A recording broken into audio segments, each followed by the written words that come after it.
Hello friends, welcome back to my YouTube channel geographer Adda. और आज इस वीडियो में हम डिस्कस करने वाले हैं यूजीसी नेट 2025 जून में जो भी क्वेश्चन पूछे गए थे, स्पेशली ज्योग्राफी में जियोमॉर्फोलॉजी और ओशियनोग्राफी वाले सेक्शन से। इससे पहले हमने क्लाइमेटोलॉजी का डिस्कशन कर लिया है और आज हम ओशियनोग्राफी और जियोमॉर्फोलॉजी का जो डिस्कशन है वो करने वाले हैं कि कौन कौन से क्वेश्चन से पूछे गए थे। सबसे जो पहला क्वेश्चन पूछा गया था वो ये है कि which among the following salt constitute the highest percent of salt in the ocean. यहाँ पे पूछ रहा है कि सबसे हाईएस्ट परसेंट ऑफ सॉल्ट जो होता है वो किस कंपोनेंट में देखने को मिलता है।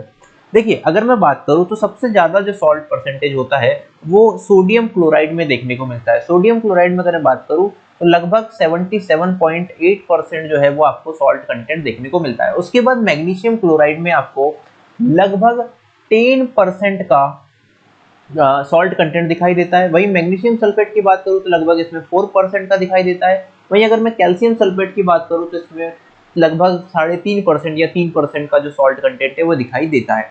इसके बाद जो 5वें नंबर पे आता है दोस्तों, वो आता है K2SO4 मतलब पोटेशियम सल्फेट। ठीक है, उसके बाद हमको देखने को मिलता है CaCO3 मतलब कैल्शियम कार्बोनेट, और उसके बाद हमें देखने को मिलता है मैग्नीशियम ब्रोमाइड। तो ये हमारे सॉल्ट कंटेंट होते हैं। कई बार इससे ब्रेक डाउन करके भी पूछा जाता है, जैसे NaCl में Na और Cl को अलग कर दिया जाएगा, और लास्ट टाइम ऐसा क्वेश्चन पूछा गया था। तो इसका जो आंसर होगा वो सोडियम क्लोराइड होगा। चलिए आगे बढ़ते हैं। नेक्स्ट क्वेश्चन जो पूछा गया है वो ओशियन करंट से पूछा गया है और पूछा है कि जो गिवन करंट्स है उसमें से कोल्ड करंट कौन सी है। चलिए, ब्राजील, फॉकलैंड, बेंगुला और कैलिफोर्निया करंट यहाँ पर दी हुई है और पूछा है कि इनमें से कौन सी कोल्ड करंट है। चलिए इसके बारे में थोड़ा सा पहले जानते हैं जो करंट हमें दी हुई है। अगर मैं बात करूं तो ये आपकी मान लीजिए ये इक्वेटर है, ये जो है आपका, ये अपन मान के चलते हैं कि ये हमारा साउथ अमेरिका है। ठीक है, यहाँ पे अगर मैं बात करूं तो ये हमारा नॉर्थ अमेरिका है। ठीक है, ये हमारा नॉर्थ अमेरिका है। तो ये हमारा हो गया नॉर्थ अमेरिका। ठीक है, ये हमारा हो गया साउथ अमेरिका। ठीक है, यहीं पे अगर अपन बात करें तो ये हमारा हो जाएगा अफ्रीका।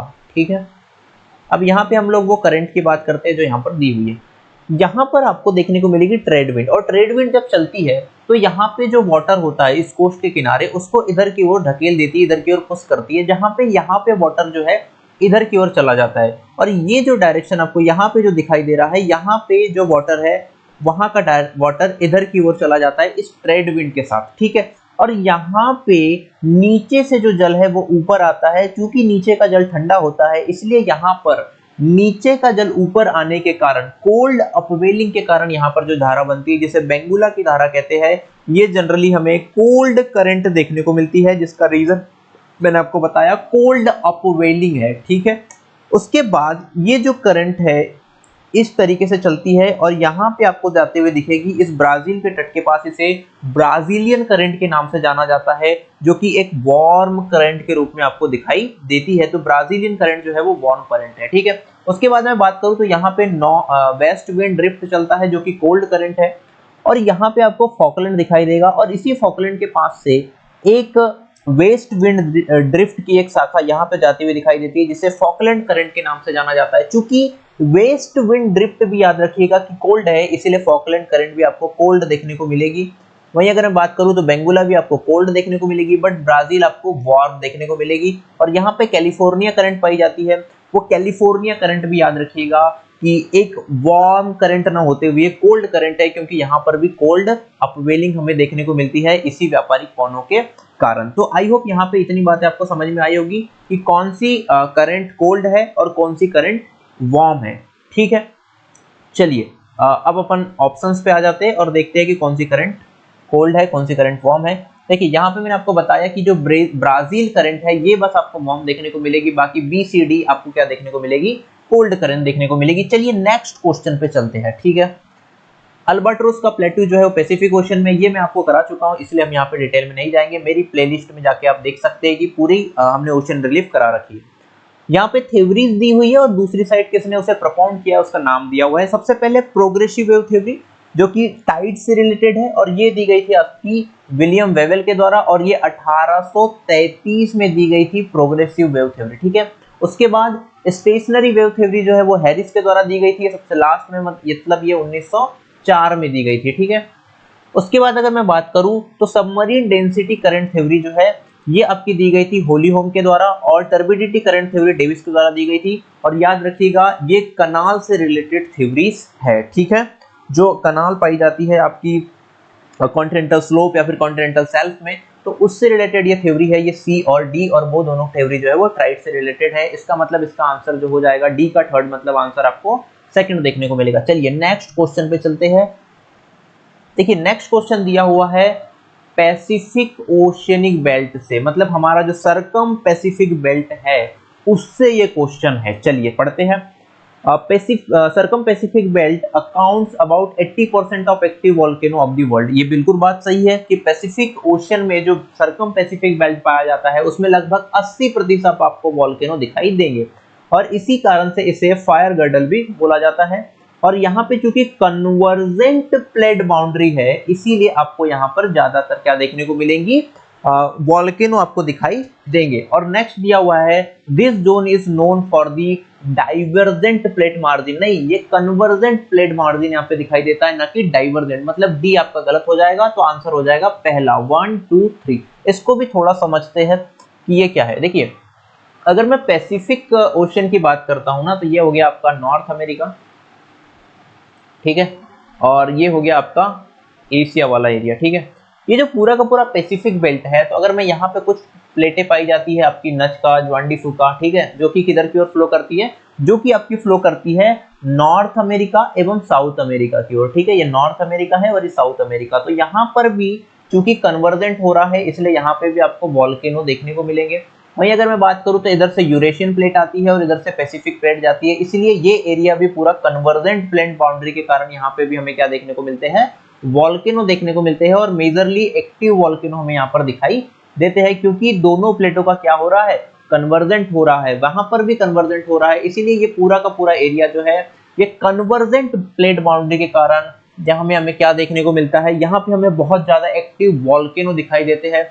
क्योंकि एक प्लेट जब दूसरी प्लेट के नीचे जाती है और यहाँ पे जब वो पिघलती है, उसकी पार्शियल मेल्टिंग होती है, तो पार्शियल मेल्टिंग के बाद हमें क्या देखने को मिलता है, पार्शियल मेल्टिंग के बाद अंदर का मैग्मा बाहर आता है, और वहां पे हमें क्या देखने को मिलता है, ज्वालामुखी या वोल्केनो की प्रक्रिया हमें देखने को मिलती है। अब इसमें एक चीज याद रखना, ये जो बेनी ऑफ जोन दिया हुआ है, ये बेनी ऑफ जोन, ये बेसिकली 700 किलोमीटर गहराई वाला क्षेत्र होता है। बेनी ऑफ जोन वो जोन होता है जहां तक आपकी जो प्लेट है जो सबसे गहराई तक पहुंचती है, उस जोन को बोला जाता है बेनी ऑफ जोन। और याद रखिएगा इसी गहराई पर सबसे तीव्रतम भूकंप की भी हमें प्राप्ति होती है। चलिए नेक्स्ट क्वेश्चन पे चलते हैं। इसका आंसर होगा आंसर नंबर 8। ये फिर से माउंटेन ब्यूलिंग थ्योरी से दिया हुआ है, जिसमें अगर मैं बात करूं तो जियोसिंक्लाइन थ्योरी आप सभी को पता है, कोबर की है, जिसमें वो रैन कैटन की बात करता है ना, और अलग अलग वर्ड्स वो यूज करता है, वो कोबर की थ्योरी। अगर मैं थर्मल कन्वेक्शन की बात करूं तो ये ऑर्थर होम्स की है, अगर कॉन्ट्रैक्शन की बात करूं तो ये जेफरीज की है, स्लाइडिंग थ्योरी तो आपको पता है कि ये डेली की है। मतलब फर्स्ट का हो जाएगा फोर्थ, इसका मतलब या तो ये आंसर होगा या तो ये आंसर होगा। और जो आपका फोर्थ ऑप्शन है उसका आंसर आपको फोर्थ का देखने को मिलेगा बी, मतलब ऑप्शन नंबर ए यहाँ पर सही हो जाएगा। चलिए सेकंड क्वेश्चन पे चलते हैं। सेकंड क्वेश्चन भी आपका मैच द कॉलम से है और बहुत इजी है। कोटोपेक्सी का हो जाएगा इक्वेडोर, हेल्का का हो जाएगा आइसलैंड, हेलेन का हो जाएगा यूएसए, और जो मेयॉन है उसका तो फिलीपींस ही होगा। मतलब डी का फोर्थ या तो फर्स्ट होगा या सेकंड, या ये, पर यहाँ पे कोटोपेक्सी का होता है इक्वेडोर, मतलब बी का होगा फर्स्ट। बी का फर्स्ट जो दिया हुआ है आपके वो थर्ड में दिया है, मतलब जो आपका आंसर होगा, सॉरी आंसर जो होगा वो होगा फोर्थ, ठीक है। चलिए आगे बढ़ते हैं।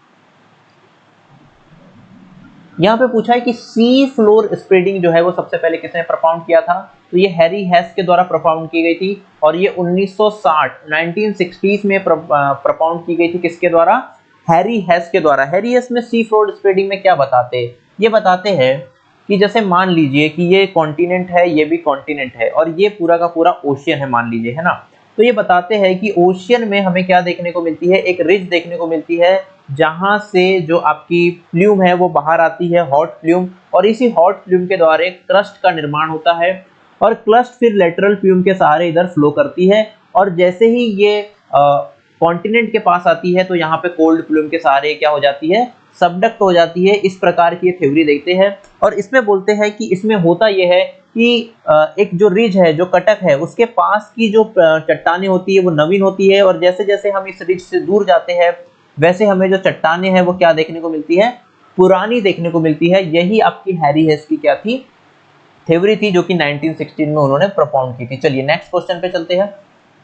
यहाँ पे दिया हुआ है जियोलॉजिकल जो टाइम स्केल, सॉरी जो साइकिल दिया गया था हमारा ज्योग्राफिकल साइकिल डेविस के द्वारा, उसको लेकर यह स्टेटमेंट पूछा गया। पहला स्टेटमेंट है landscape is a function of structure process and time. Structure का मतलब है संरचना से, चट्टान की, रॉक की।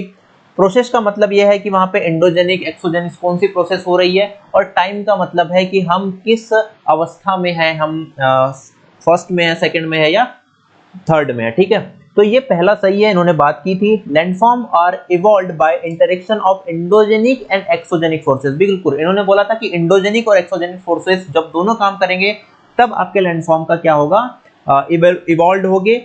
एंडोजेनिक को ये बताते हैं कि काफी रैपिड होता है, और एक्सोजेनिक को ये बताते हैं कि बहुत लंबे समय तक चलते रहता है, जिसमें इरोजन हमें देखने को मिलता है। और वो इरोजन कब तक होता है, अगर मैं उसकी बात करूं तो ये बोलते हैं कि इरोजन जो होता है वो बेस लेवल तक होता है। कहां तक होता है, बेस लेवल तक होता है। याद रखना, ये जो बेस लेवल की अवधारणा है ये जे.डब्ल्यू. पावेल के द्वारा 1875 में दी गई थी।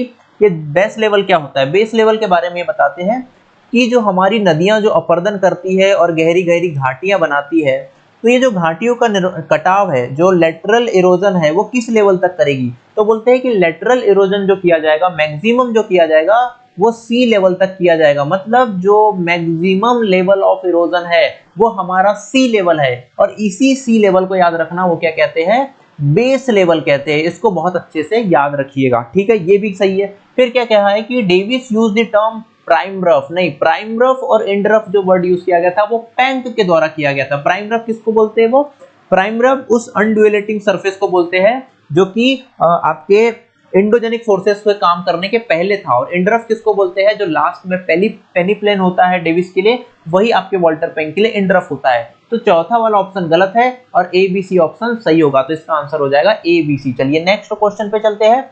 नेक्स्ट क्वेश्चन क्या दिया हुआ है, नेक्स्ट क्वेश्चन बोला है कि what is the difference between active and dormant volcano. देखिए यहाँ पे डोरमेंट बोला है, मतलब प्रसुप्त अवस्था में जो होता है, जो कि पूर्णतः समाप्त नहीं हुआ है। चलिए उसकी बात करता है।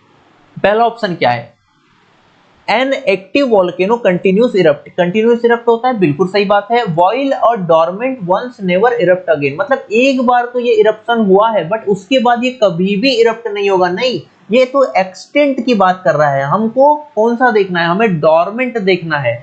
चलिए, और डोरमेंट क्या होगा, a dormant volcano has erupted in the past but is currently inactive, मतलब अभी नहीं हो रहा है बट पास्ट में हुआ था और इन फ्यूचर भी हो सकता है। जबकि ये क्या बोल रहा था कि फिर कभी नहीं होगा, तो ऐसा नहीं है। डोरमेंट वोल्केनो वो वोल्केनो होते हैं जो एक बार इरप्ट हुए हैं, अभी तो इरप्ट नहीं हो रहे बट फ्यूचर में हो सकते हैं।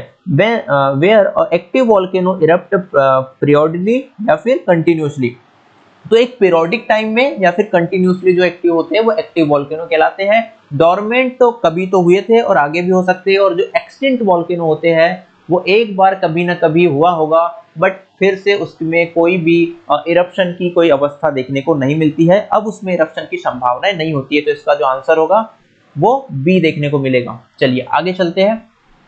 आगे पूछा है कि अर्थ मूवमेंट की हमें जानकारी क्यों होनी चाहिए, ये हमारी ह्यूमन सोसाइटी के लिए क्यों इंपॉर्टेंट है। देखिए ह्यूमन सोसाइटी के लिए इसलिए इंपॉर्टेंट है अर्थ मूवमेंट की जानकारी, ताकि अर्थ मूवमेंट से होने वाली जो घटनाएं हैं, लाइक अभी हमने पढ़ा अर्थक्वेक, है ना, लाइक हमने अभी पढ़ा वॉल्केनो, तो अर्थक्वेक और वॉल्केनो जैसी जो घटनाएं हैं वो अर्थ मूवमेंट से होती है। तो ऐसी घटनाओं को हम क्या कर सके, प्रेडिक्ट कर सके और मिटिगेशन का यूज कर सके, मतलब हम पहले उससे बच सके या फिर उसके जो प्रभाव है उसको कम करने की योजना पहले ही बना सके। इसीलिए हमें क्या करनी चाहिए, अर्थ मूवमेंट की बहुत अच्छी स्टडी करनी चाहिए। मतलब आंसर नंबर कौन सा होगा आपका, फोर्थ होगा, बाकी सब गलत हो गए। चलिए आगे बढ़ते हैं। और रिवर्स फॉल्ट एक्योर्स। रिवर्स फॉल्ट क्या होता है, देखिए फॉल्ट जनरली कब बनता है दोस्तों, फॉल्ट तब बनता है जब दो प्लेटें आपस में दूर जाती है। मतलब ये एक प्लेट हो गई और ये दूसरी प्लेट हो गई, ठीक है। तो जब दो प्लेटें आपस में दूर जाती है एक दूसरे से, और बीच में एक दरार उत्पन्न हो जाती है जिससे मैग्मा बाहर आता है, इस स्थिति को अपन फॉल्ट बोलते हैं। ये तो नॉर्मल फॉल्ट होता है, बट याद रखिएगा कि जब दो प्लेटें एक दूसरे के पास आती है, जब एक दूसरे के दो प्लेटें क्या आती है, पास आती है, तो इस स्थिति में जो बनने वाला फॉल्ट होता है उसे हम लोग रिवर्स फॉल्ट बोलते हैं। ये कैसे बनता है, देखिए जब दोनों पास में आती है ना, तो दोनों कंप्रेशनल फोर्स के कारण एक प्लेट दूसरी प्लेट के ऊपर चली जाती है और दूसरी प्लेट सबडक्ट हो जाती है, और आप देख पा रहे होंगे कि यहाँ पे एक फॉल्ट का निर्माण हो रहा है। इन दोनों के बीच में क्या हो रहा है, ये एक फॉल्ट का निर्माण हो रहा है, और एक प्लेट जो है, ये जो हैंगिंग वॉल है, ये जो पूरा हैंगिंग वॉल है, ये कहाँ जा रहा है, ये ऊपर की ओर जा रहा है। ये कहाँ जा रहा है, ऊपर की ओर जा रहा है। चलिए अब ऑप्शंस को पढ़ते हैं, अब आपको बेटर अंडरस्टैंडिंग होगी। क्या बोल रहा है, the hanging wall moves upward, मतलब ऊपर जाती है, डाउनवर्ड जाती है, या फिर फुटबॉल मूव्स डाउनवर्ड, या फिर नो मूवमेंट। देखिए नो मूवमेंट तो होगा नहीं, बट आपकी जो हैंगिंग वॉल होगी वो कहाँ जाएगी, वो ऊपर की ओर जाएगी। अभी हमने देखा, देखिए ये हैंगिंग वॉल है आपकी, ये लटकती हुई है वॉल, और ये कहाँ जा रही है, ये ऊपर की ओर जा रही है, क्योंकि कंप्रेशनल फोर्स लग रहा है, दोनों चट्टान एक दूसरे के पास आ रही है। चलिए और आगे बढ़ते हैं। अब क्या बोला है, हॉरिजॉन्टल डिस्पैचमेंट जब होता है तो कौन सा फॉल्ट बनता है, नॉर्मल फॉल्ट कब बनता है, जब दूर जा रही हो। रिवर्स फॉल्ट कब बनता है, जब पास आ रही हो। ओवर थ्रस्ट फॉल्ट याद रखना, रिवर्स फॉल्ट के बाद ही ओवर थ्रस्ट फॉल्ट बनता है, ठीक है। और जो स्ट्रिप फॉल्ट होता है ना, ये आपका कब बनता है, जब हॉरिजॉन्टल डिस्पैचमेंट होता है, और इस टाइप की जब स्थलाकृति आपको देखने को मिलती है तो इसे अपन लोग बोलते हैं स्ट्राइक स्लिप फॉल्ट। मतलब यहाँ पे हॉरिजॉन्टल डिस्पैचमेंट हो रहा है, ये हॉरिजॉन्टल रूप से एक दूसरे से क्या जा रही है, दूर जा रही है, इस कारण से आपकी इस टाइप के फॉल्ट का निर्माण होता है। चलिए अब आगे बढ़ते हैं। इसके बाद दिया हुआ है कि what is the primary cause of सिस्मिसिटी, है ना। तो सिस्मिसिटी का जो प्राइमरी कॉज है वो क्या बोला है, सिस्मिसिटी मतलब आपकी जो भूकंप जो आते हैं, आपके जो भूकंप जो हमें देखने को मिलते हैं, उस भूकंप का प्राइमरी कॉज क्या है पूछ रहा है, ठीक है। इस भूकंप का प्राइमरी कॉज क्या है वो पूछ रहा है। देखिए सबसे पहला ऑप्शन दिया हुआ है मैग्मा का मूवमेंट, देखिए दूसरा ऑप्शन दिया हुआ है टाइडल फोर्सेस, और तीसरा दिया हुआ है sudden release of energy along fault, और चौथा दिया हुआ है फोल्डिंग ऑफ रॉक। अब मुझे बताइए ये जो सिस्मिसिटी होती है ये बेसिकली क्या होती है, सिस्मिसिटी मतलब भूकंप में बेसिकली क्या होता है, भूकंप में होती है बेसिकली एनर्जी, भूकंप में बेसिकली क्या होती है, भूकंप में होती है एनर्जी, क्या होती है, एनर्जी, ठीक है। तो भूकंप क्या है, भूकंप एक एनर्जी है, और वही एनर्जी किसके रूप में चलती है, वही एनर्जी आपकी वेव के रूप में चलती है। तो बेसिकली भूकंप कुछ भी नहीं है, भूकंप is nothing, is just a wave, is just a energy which move in the form of wave. तो ये एक एनर्जी होती है जो कि फॉल्ट से आपकी क्या होती है, रिलीज होती है। अब ज्वालामुखी आए, कोई प्लेट टकराए, कोई प्लेट दूर जाए, है ना, भूस्खलन हो, कोई या बांध टूटे, ऐसी अवस्था में आपको क्या देखने को मिलेगा, फॉल्ट देखने को मिलेगा, और वहां से जो एनर्जी रिलीज होती है वही बेसिकली प्राइमरी कॉज होता है किसका, सिस्मिसिटी का। तो आई होप यहाँ तक ये बात क्लियर हुई होगी, और इसी के साथ हमारा एक्सप्लेनेशन समाप्त होता है। अगर आपको पसंद आया हो हमारा वीडियो तो ज्योग्राफर अड्डा को सब्सक्राइब कीजिए, और मिलते हैं आपसे नेक्स्ट यूनिट के डिस्कशन में। अभी के लिए बहुत बहुत धन्यवाद।